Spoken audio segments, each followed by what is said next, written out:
আমি একজন মুক্তিযোদ্ধার সন্তান, আমি একজন বাংলাদেশের রাষ্ট্রপতির সন্তান, আমি বাংলাদেশের নির্বাচিত প্রধানমন্ত্রীর সন্তান, বাংলাদেশের নির্বাচিত রাষ্ট্রপতির সন্তান। কাজেই রাষ্ট্রের ওইসব জায়গায় গেলে কি হয়, কি আছে না আছে আমার জানা আছে। কাজেই এখানে আমার পাওয়ার কিছু নেই, আমি দেখে এসেছি।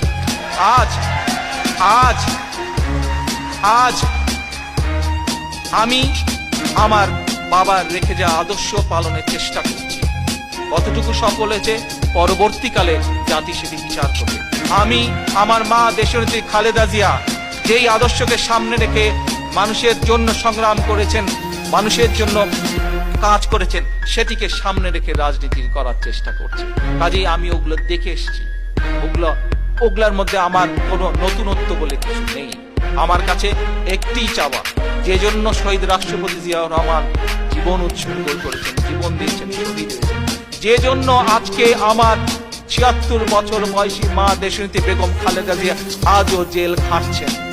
কি সেই উদ্দেশ্য, কি সেই লক্ষ্য? সেটি হচ্ছে বাংলাদেশের মানুষের ভোটের অধিকার, বাংলাদেশের গণতন্ত্র প্রতিষ্ঠা।